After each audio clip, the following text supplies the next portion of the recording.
Road നവീകരണത്തിന്റെ പേരിൽ വീട്ടിലേക്കും വ്യാപാര സ്ഥാപനത്തിലേക്കുമുള്ള വഴി ഇല്ലാതാക്കി. കറുകടത്താണ് സംഭവം.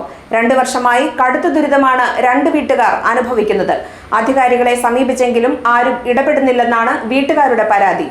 ആശുപത്രിയിലേക്ക് കൊണ്ടുപോകേണ്ടി വന്നാൽ ചുമന്നുകൊണ്ടുപോകേണ്ട സ്ഥിതിയാണുള്ളത്. വിജയ ഏജൻസീസിന്റെ കച്ചവടവും പ്രതിസന്ധിയിലാണ്. അടുത്ത ബന്ധുക്കൾ പോലും വീട്ടിൽ വരാതായി. ഞങ്ങൾ സിമെൻറ്റ് ചെയ്ത റോഡായിരുന്നു. ഈ 2 ഇതിലേക്കുള്ള ഒറ്റ റോഡ് ഞങ്ങൾ പൈസ മുടക്കി ഞങ്ങളുടെ സ്വന്തം ലെവലിൽ സിമെൻറ്റ് ചെയ്തിട്ട് ഇറങ്ങാറുന്നു.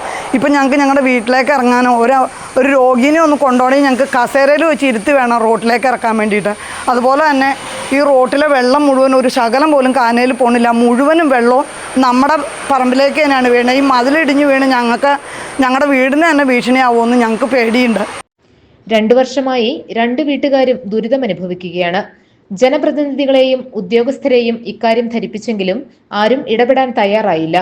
കരാറുകാരും ഉദ്യോഗസ്ഥരും കൈയൊഴുകിയാണ് ചെയ്തത്. അധികാരികളുടെ കണ്ണു തുറക്കുന്നതും കാത്തിരിക്കുകയാണ് ഈ വീട്ടുകാർ. പല സ്ഥലത്തും ജനപ്രതിനിധികളുടെ അടുത്തും പറഞ്ഞു, വാർഡ് മെമ്പറിൻ്റെ അടുത്തും പറഞ്ഞു, അതുപോലെ തന്നെ സൂപ്പർവൈസേഴ്സിൻ്റെ അടുത്തും മുഴുവനും നമ്മൾ പറഞ്ഞതാണ്, പല പ്രാവശ്യം പറഞ്ഞതാണ്. ഞങ്ങൾക്ക് എങ്ങനെയെങ്കിലും ഈ റോഡൊന്ന് ശരിയാക്കി തട്ടെ, ഞങ്ങളുടെ വീട്ടിലേക്കുള്ള വഴിയൊന്ന് ശരിയാക്കി തട്ടെ. ഞങ്ങൾ പറയാത്ത മുട്ടാത്ത വാതിലുകളൊന്നുമില്ല. ഞങ്ങൾ പറഞ്ഞു മടുത്തിരിക്കുകയാണ്. ഇനി എന്നാ ചെയ്യേണ്ടതെന്ന് പോലും ഞങ്ങൾക്ക് അറിയാൻ പാടില്ലാത്ത ഒരവസ്ഥയാണ്.